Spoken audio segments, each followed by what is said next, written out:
ফাইজলামি শুরু করো সারা দেশব্যাপী ফাইজলামি শুরু করে দিয়েছে একেবারে নির্মমভাবে, অহেতুকভাবে।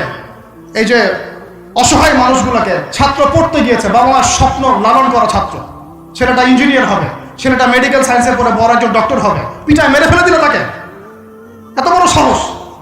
আর আমরা কিছুই বলতে পারলাম না, কিছু করলাম না। কি একটা অবস্থা চলছে!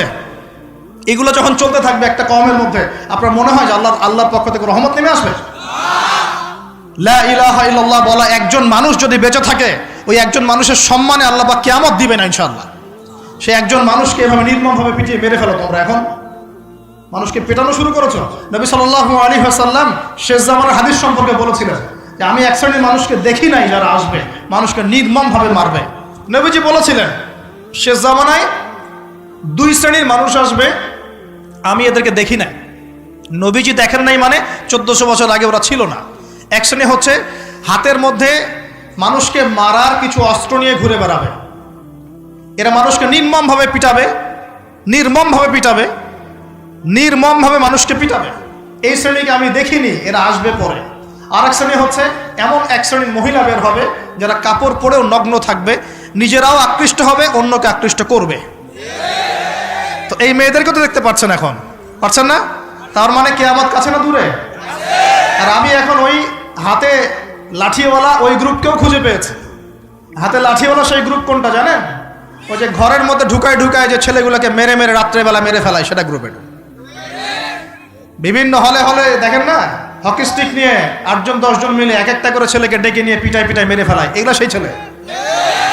এদেরকে যারা জন্ম দিয়েছে ওই বাপের জন্য ধিক্কার। এদেরকে যারা জন্ম দিয়েছে এই বাপের জন্য ধিক্কার।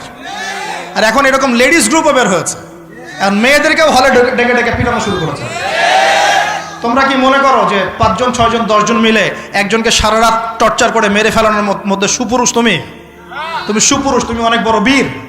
সাহসটাকে তুমি একজন মারামারি করে দেখাও না দেখি। তোমরা এত বড় সাহস, তাহলে একজন মারামারি করে দেখাও না।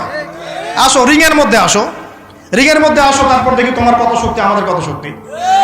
একজন 1-on-1 ব্যাটেলে আসো, খালি হাতে 1-on-1 ব্যাটেলে আসো। 8 জন 10 জন মিলে একটা বুয়েটের ছেলে, একটা মেডিকেলের ছেলে, একটা অমুকের ছেলে, তমুকের ছেলে, বাবা মায়ের স্বপ্ন লালন করা ছেলেগুলোকে ঘরের মধ্যে ঢুকাবা, সারা রাত পিটায় মেরে ফেলবা। এটাকে তোমরা সাফল্য মনে করো, বীরত্ব মনে করো? এই ছেলেগুলোকে জন্ম দিয়েছে যে পিতা মাতায়, এদের জন্য ধিক্কার আমার পক্ষ থেকে। আপনারা এইসব সন্তান জন্ম দিতে গেলেন কেন? খিদির আলাইহিস সালাম বেঁচে থাকলে ছোটবেলায় মেরে ফেলতো এদেরকে।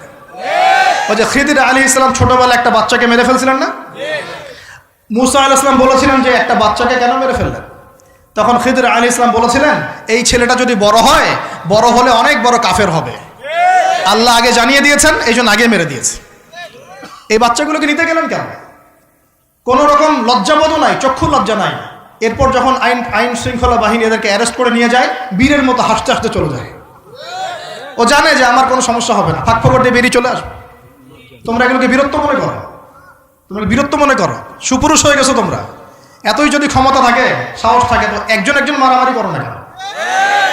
1-on-1 ব্যাটেল আসো, তারপর দেখো কে জিতে কে হারে।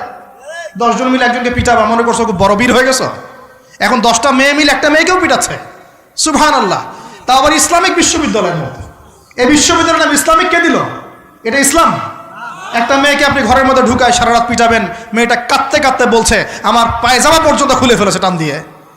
আরে তোর মায়ের পায়জামাকে খুলে ফেললে তোর কেমন লাগবে? তোর বোনের পায়জামাকে খুলে ফেললে তোর কেমন লাগবে? কোন সাহসে তুই একটা মেয়ের পায়জামায় হাত দিস? এত বড় সাহস! আর এদেরকে আমরা তোলা করে মানুষ করি। আইন শৃঙ্খলা বাহিনী আপনারা কি করেন? ইনস্ট্যান্ট কোর্ট বসে ফাঁসি দিয়ে দিবেন এদেরকে। আল্লাহর কসম করে বলছি, যদি কোনোদিন এরকম ক্ষমতা আমাদের কাছে আসতো, দিন বিচার করে দেখিয়ে দিতাম ইনশাআল্লাহ। ফাইজলামি শুরু করো সারা দেশব্যাপী। अच्छा सुनो, सब्सक्राइब करते वक्त ना घंटी बजा दे।